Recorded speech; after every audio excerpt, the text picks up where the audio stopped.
Bueno, muy buenos días para todos los oyentes de Radio Renacer España que están conectados en esta mañana, en este tiempo devocional, en este espacio. Buenos días, Señor, donde tenemos la bendición de comenzar nuestros días en la presencia del Padre y unidos como familia en la fe, como hermanos, recibiendo de parte del Señor su palabra y su verdad. Quiero invitarles que vayamos a la Biblia, al libro de Romanos. Continuamos con el estudio de la carta a los Romanos. Hoy meditaremos en el capítulo 3. Estamos aprendiendo sobre el pecado, sobre la verdad, la realidad de lo que vive el ser humano. Hemos aprendido que ni por las obras, ni por el uso de la religión, nosotros podemos alcanzar el perdón, la salvación y la redención. Estábamos mirando el ejemplo de los judíos en toda la plenitud de lo que ellos recibieron como pueblo escogido por Dios, pero que de igual manera en el momento que aparece el Señor Jesucristo en escena como Mesías, como Redentor, como Salvador, tanto judíos como gentiles quedamos en la misma condición delante del Señor. Así que vamos hoy a meditar en Romanos capítulo 3, dice la palabra del Señor. ¿Qué ventaja tiene pues el judío? ¿O de qué aprovecha la circuncisión? Mucho, en todas maneras. Primero, ciertamente que les ha sido confiada la palabra de Dios. Pues que si algunos de ellos han sido incrédulos, su incredulidad habrá hecho nula la fidelidad de Dios. De ninguna manera. Antes bien sea Dios veraz y todo hombre mentiroso, como está escrito, para que seas justificado en tus palabras y venzas cuando fueres juzgado. Y si nuestra injusticia hace resaltar la justicia de Dios, ¿qué diremos? ¿Será injusto Dios que da castigo? Hablo como hombre. En ninguna manera. De otro modo, ¿cómo juzgaría Dios al mundo? Pero si por mi mentira la verdad de Dios abundó para su gloria, ¿por qué aún soy juzgado como pecador? ¿Y por qué no decir, como se nos calumnia y como algunos cuya condenación es justa, afirman que nosotros decimos, hagamos males para que vengan bienes? ¿Que pues somos nosotros mejores que ellos? En ninguna manera, pues ya hemos acusado a judíos y a gentiles que todos están bajo pecado, como está escrito, no hay justo ni aun uno, no hay quien entienda, no hay quien busque a Dios. Todos se desviaron, a una se hicieron inútiles. No hay quien haga lo bueno, no hay ni siquiera uno. Sepulcro abierto es su garganta, con su lengua engañan.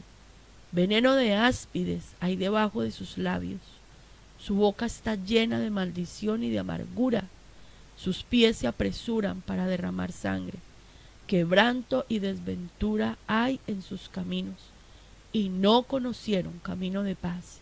No hay temor de Dios delante de sus ojos. Pero sabemos que todo lo que la ley dice, lo dice a los que están bajo la ley, para que toda boca se cierre y todo el mundo quede bajo el juicio de Dios, ya que por las obras de la ley ningún ser humano será justificado delante de él, porque por medio de la ley es el conocimiento del pecado. Pero ahora, aparte de la ley, se ha manifestado la justicia de Dios, testificada por la ley y por los profetas.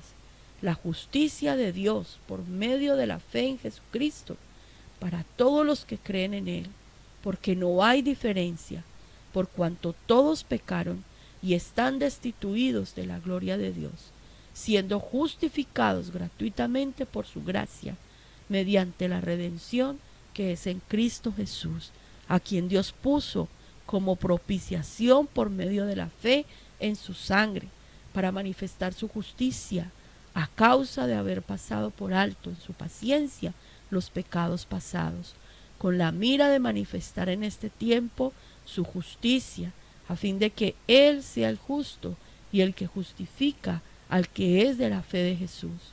¿Dónde pues está la jactancia? Queda excluida. ¿Por cuál ley? ¿Por la de las obras? No, sino por la ley de la fe. Concluimos pues que el hombre es justificado por fe sin las obras de la ley. ¿Es Dios solamente Dios de los judíos? ¿No es también Dios de los gentiles? Ciertamente también de los gentiles, porque Dios es uno, y Él justificará por la fe a los de la circuncisión, y por medio de la fe a los de la incircuncisión. Luego por la fe invalidamos la ley en ninguna manera, sino que confirmamos la ley. Cuando uno empieza a leer estos capítulos que escribe el apóstol Pablo, a veces parece que se arma como un trabalenguas. Es un poco confuso en la primera vez que uno lee estos pasajes, porque tiene una forma muy elegante de hablar, ¿no? Y poco se identifica con nuestro lenguaje, que somos tan sencillos y tan coloquiales.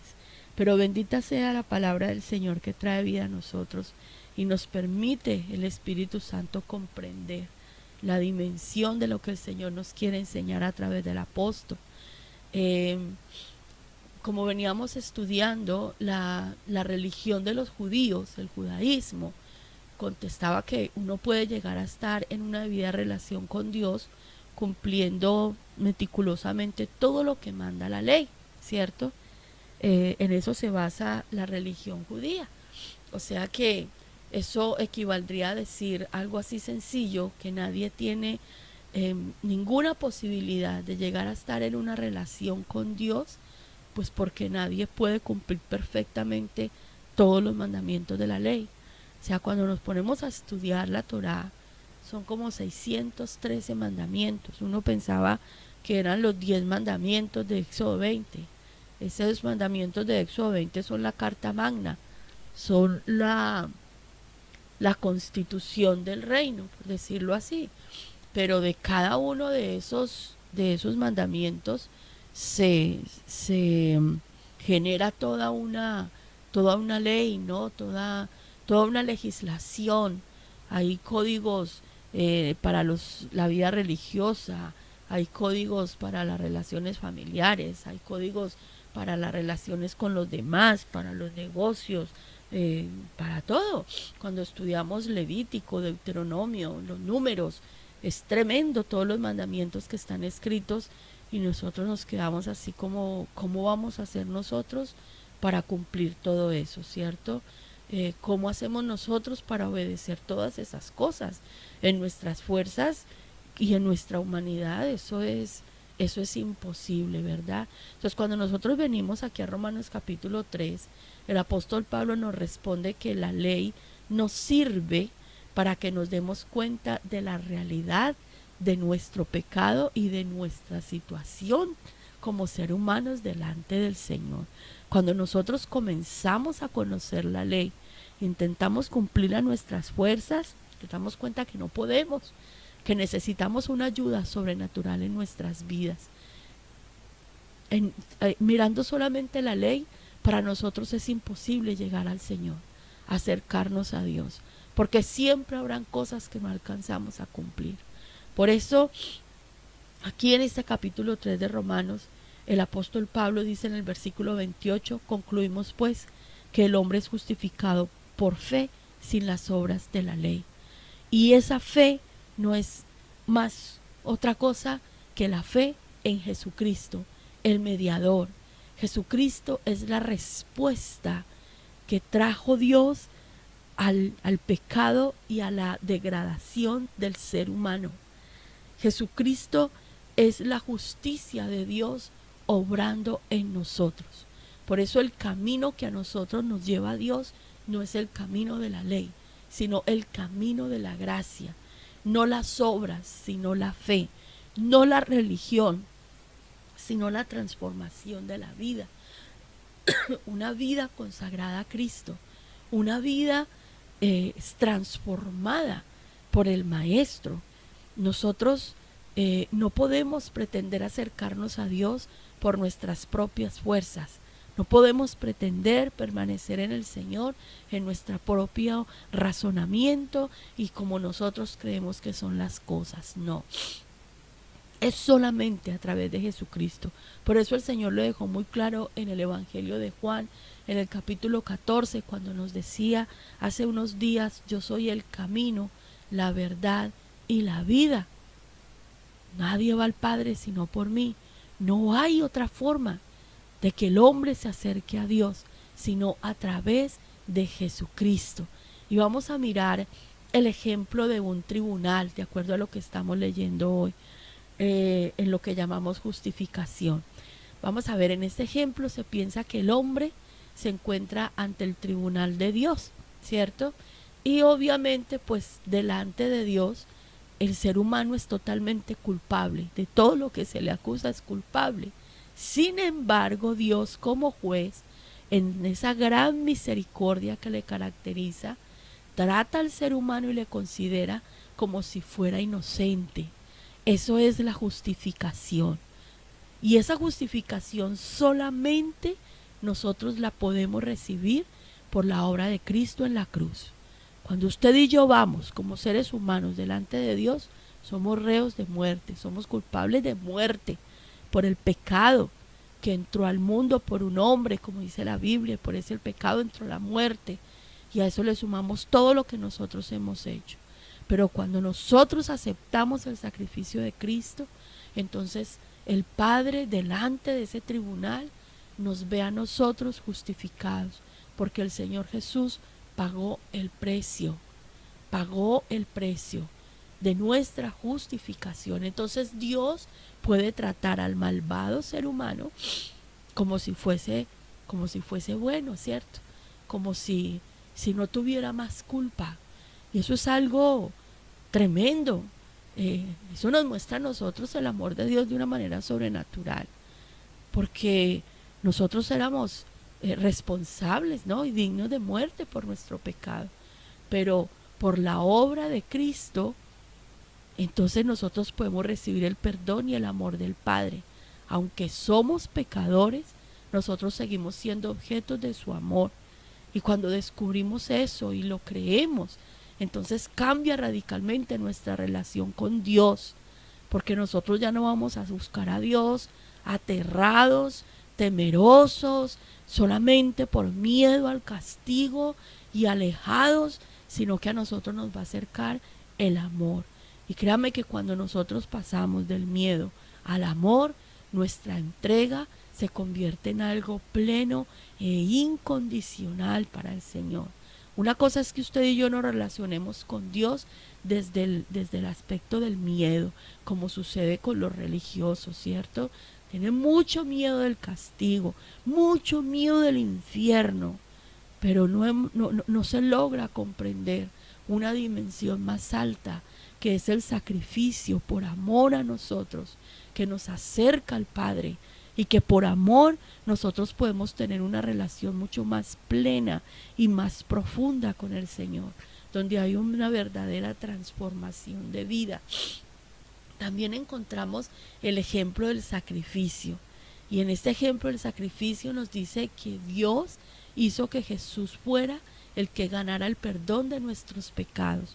Y la palabra griega que usa el apóstol para describir al Señor Jesús es hilasterion, que quiere decir propiciar, y es la que se usa en relación con los sacrificios que se ofrecían en el Antiguo Testamento cuando uno quebrantaba la ley para que fuera librado del castigo, ¿cierto?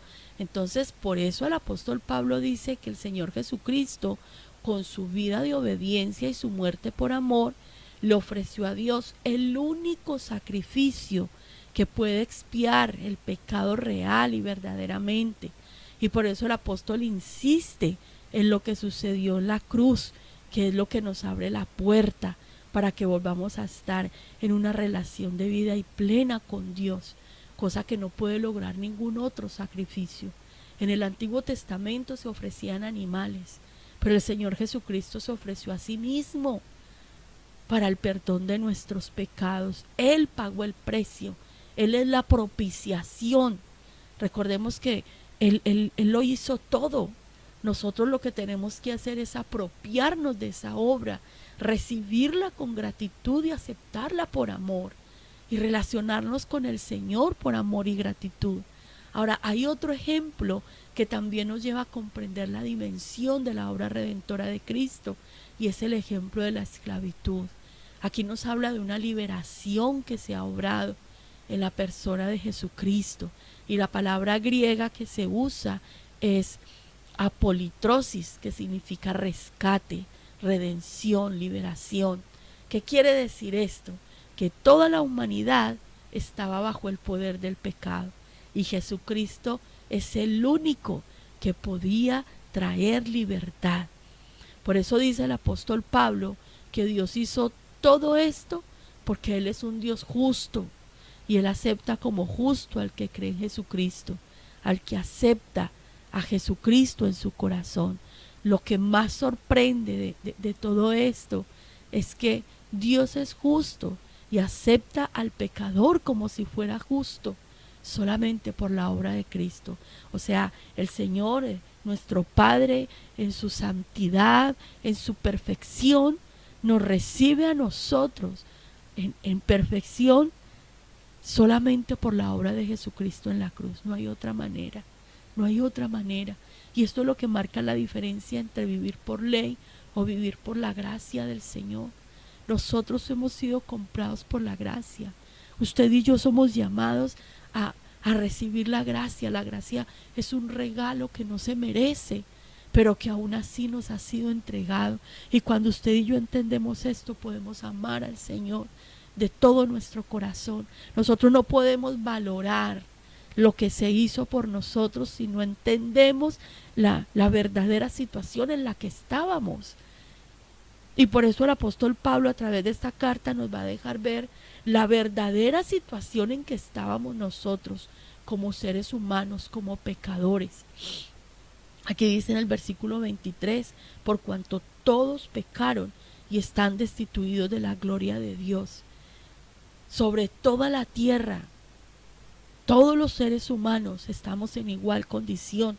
Miremos lo que dice el versículo 10. Como está escrito, no hay justo ni aun uno. No hay quien entienda. No hay quien busque a Dios. Todos se desviaron, a una se hicieron inútiles. No hay quien haga lo bueno. No hay ni siquiera uno. Sepulcro abierto es su garganta, con su lengua engañan. Veneno de áspides hay debajo de sus labios. Su boca está llena de maldición y de amargura. Sus pies se apresuran para derramar sangre. Quebranto y desventura hay en sus caminos, y no conocieron camino de paz. No hay temor de Dios delante de sus ojos. Esta es la realidad del ser humano. Esta es la triste realidad del ser humano.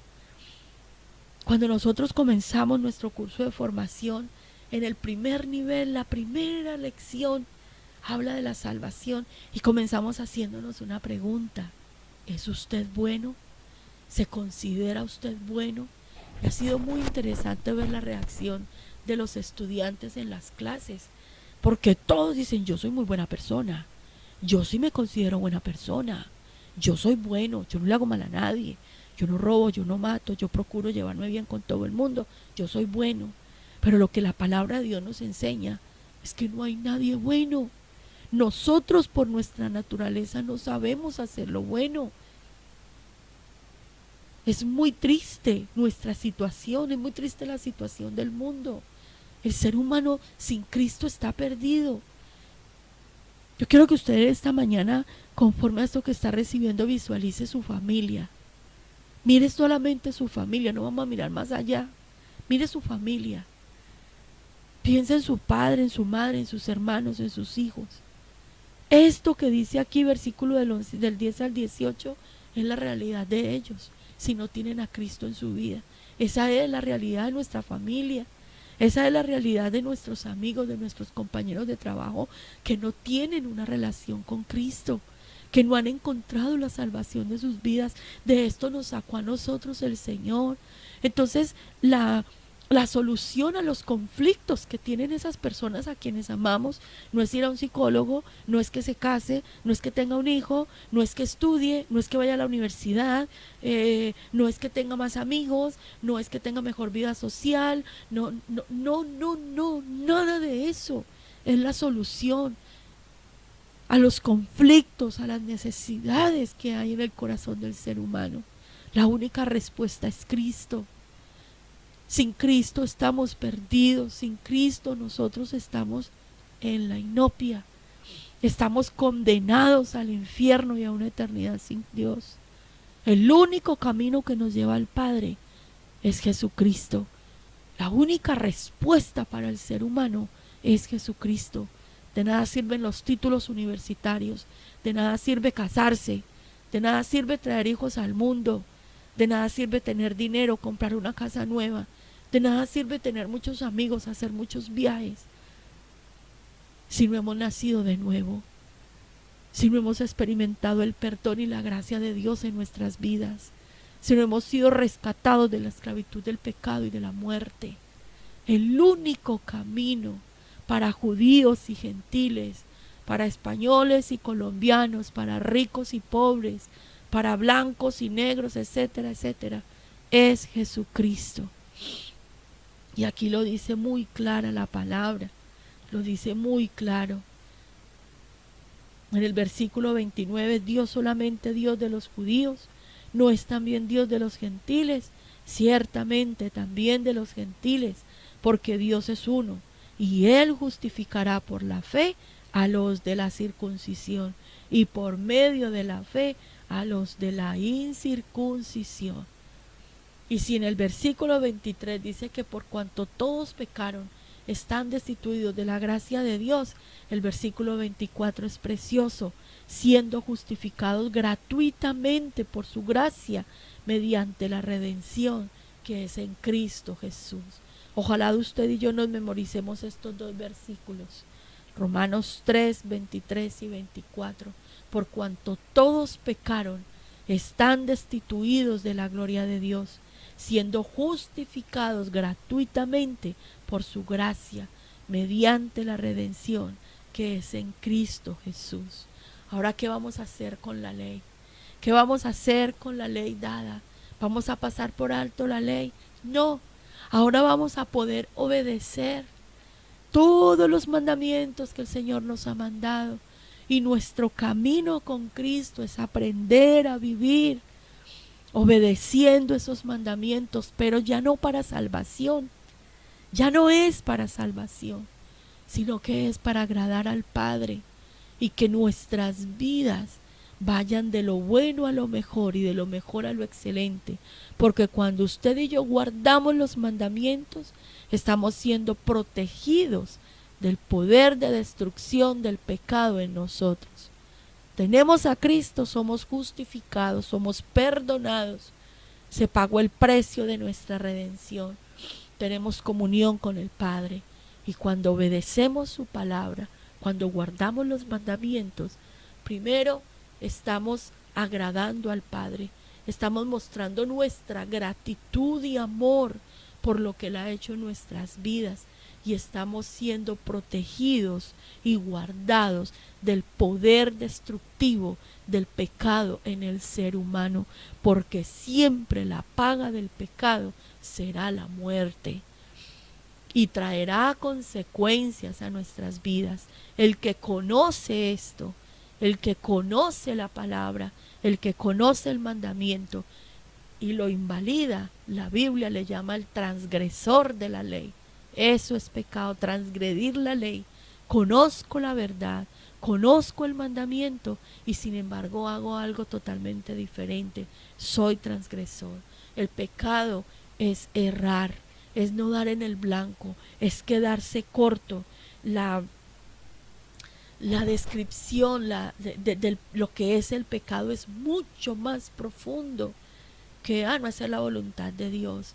No, la situación de pecado es muy, muy grande y es muy triste y es aterradora para el ser humano. es infracción de la ley, es tener desorden espiritual. El pecado es incredulidad, el pecado es transgresión, el pecado es muerte.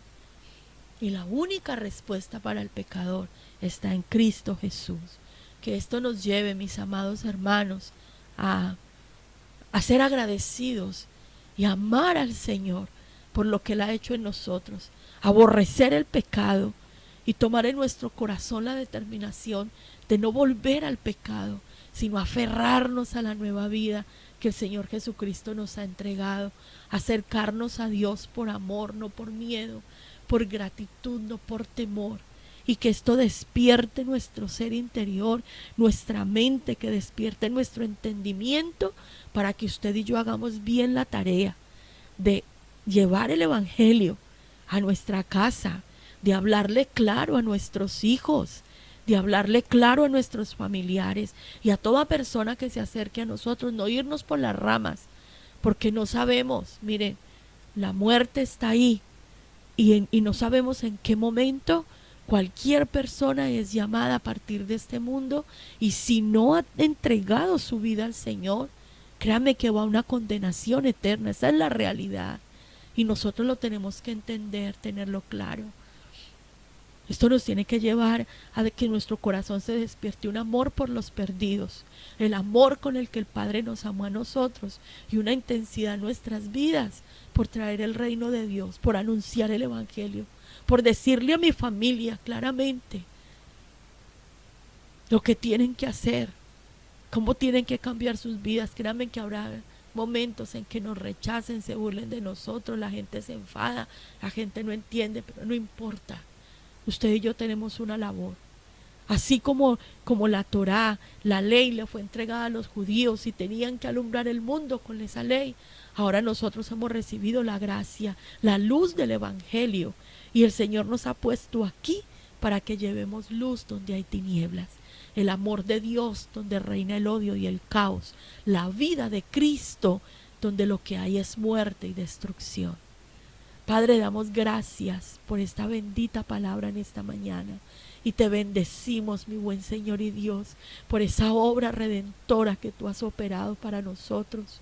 Gracias por pagar el precio de nuestra redención, Señor. Gracias por liberarnos del poder del pecado, del poder de la muerte. Gracias por comprar nuestras vidas, Señor, con el precio de tu sangre, y acercarnos al Padre, a la gracia, al perdón, a la misericordia, a la sanidad, a una nueva vida, Señor. Hoy en ti podemos respirar paz, descanso. Hoy, mi Señor, entendemos que venimos a tu presencia y tú no nos ves, precioso Rey, como reos dignos de muerte, sino que nos ves justificados por la obra de Cristo, porque el Señor habita en nuestras vidas. Gracias te damos, Padre, por acercarnos a ti. Gracias porque tú eres un Dios justo y nos miras, mi Señor, en la justificación a través de tu Hijo amado. Gracias por acercarte a nosotros. Gracias, Padre, por todo este plan perfecto de salvación, para acercar esta humanidad a tu corazón, Señor. En esta mañana, oh Dios, cada uno de nosotros tomamos, Señor, esa decisión de caminar contigo, de amarte cada día más, Señor, de valorar la salvación que nos ha sido dada, entendiendo que estábamos perdidos, muertos en nuestros delitos y pecados, Señor, que no sabíamos nada, tropezábamos con todo, teníamos nuestra vida llena de amargura, nuestros pies se apresuraban al pecado, Señor, estábamos llenos de quebrantos, desventurados, no conocíamos tu camino, estábamos perdidos, Padre. Pero por amor, Señor, nos has traído a ti. Por la sangre del Señor Jesús hemos sido limpios de todo pecado. Hoy queremos, Señor, obedecer por amor. Obedecer, Señor, por gratitud. Obedecer, Señor, lo que dice tu palabra, entendiendo que la obediencia protege nuestras vidas del poder destructor del pecado, del poder destructor, Señor, de la muerte que acarreamos por invalidar tu pacto.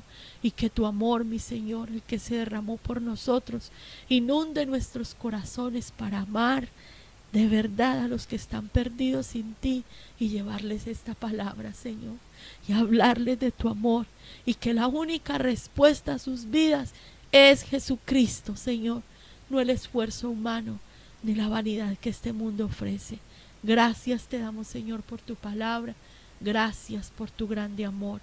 Quedamos en tu presencia muy agradecidos en el poderoso nombre de Cristo Jesús, nuestro Señor, nuestro libertador. Amén y amén.